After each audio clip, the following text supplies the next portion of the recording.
And don't forget our website at itv.com/Anglia. Yep, yeah, you can watch items from the programme. Plus, there's a full weather forecast for the Anglia region. Amanda will be along shortly as well. Now then, we all need a bit of a push to get active. I certainly do, that's for sure. Absolutely. All this week we've been showing you people across the region getting the rest of us onto the road to wellbeing, fitness and sporting excellence. Now, they've been nominated by you for the ITV Feel Good Factor Award, and one of them will go forward to the National Daily Mirror Pride of Britain Awards, which are held in London. Now, tonight is the last of our 4 contenders. He's from Heatherset near Norwich, where for decades he's inspired generations of youngsters to get on their bikes. Elodie Harper reports.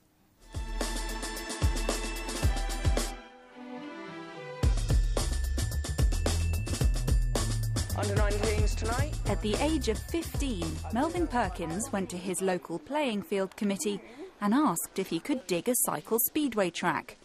He got permission, as long as he replaced the turf at the end of the summer. 45 years later, we're still here, so the turf's gone. I think they think we're permanent now. Yeah, it's good. Melvin set up the Cycle Speedway Club to keep himself and his friends off the streets. He's continued to run that same club for 4 decades, inspiring generations of young people. Well, it's just a great club to be in, though. It's a lot of friendliness. Mel's a very nice person. Just a great club. Good bit of competition, especially with people your own age, so you can find out who's better with it. Great fun, and you get to meet lots of new people and new friends, and you meet people over the country and that. And I reckon if Mel stopped, there wouldn't really be much speedway left about it.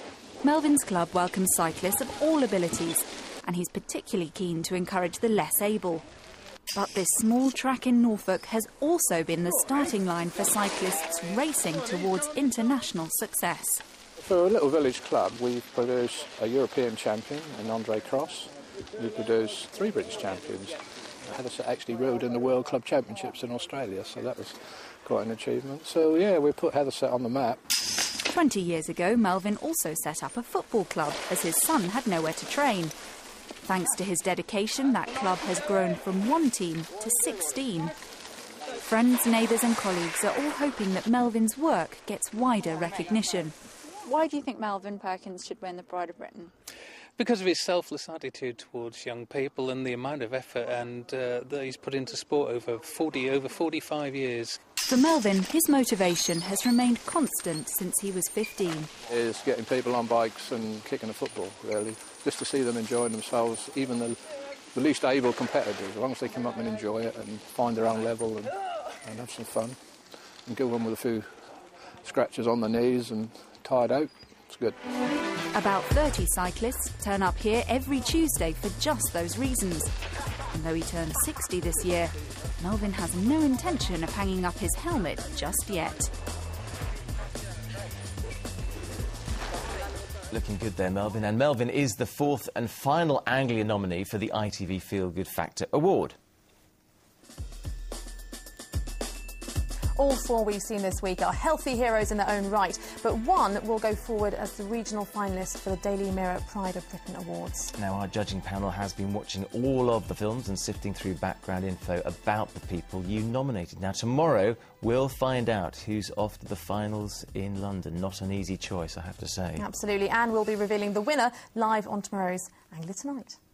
Well, you can see all the nominees on our website at itv.com/Anglia. And now you can also see them on our Facebook page too. Here's what else it has to offer.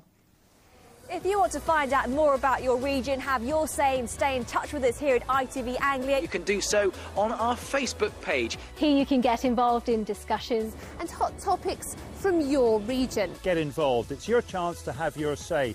But there's lots more besides. That's right. You also get the chance to show everyone your fantastic weather photos like these behind me. And we'll take you behind the scenes from time to time, bringing you pictures and videos of what we get up to. And if you've got a special moment you want to share, then you can upload your videos and photos too. And I'll be writing messages on the latest in the world of sport in the region. But I also want to hear what you've got to say. So whether it's on your local club, whatever the sport, or you have an opinion you'd like to share with us, they can be written right here on our page.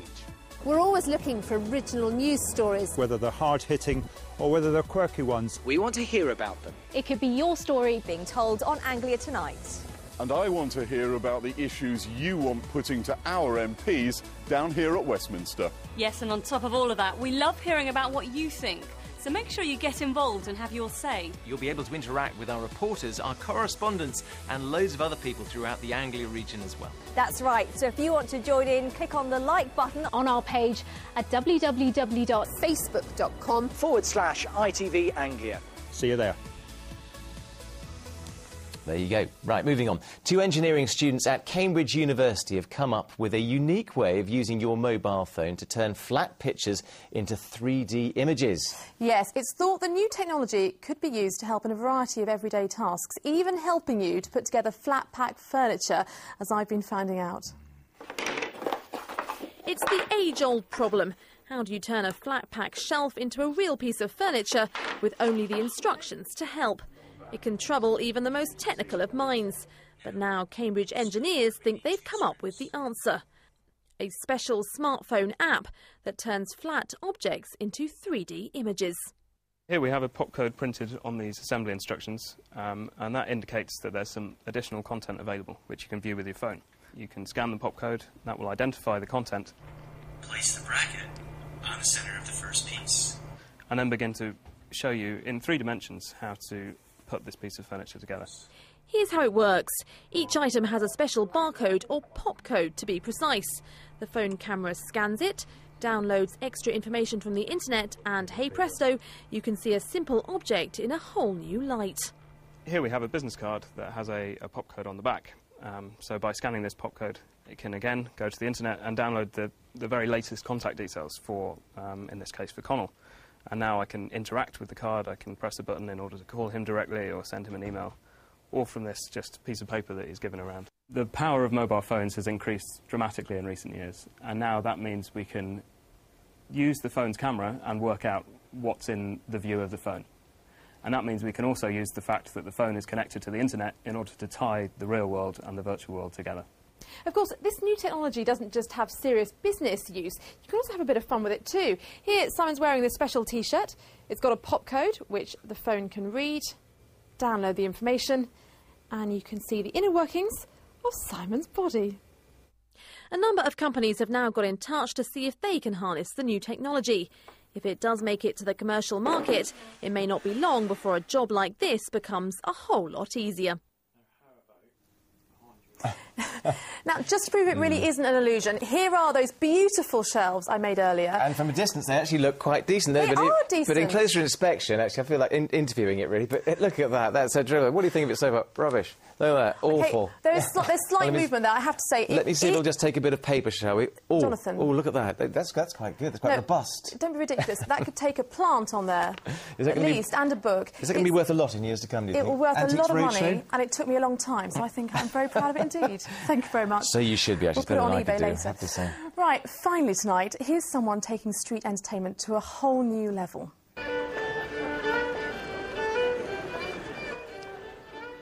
Yes, fiddling away in Norwich today was Kwabala Lindsay.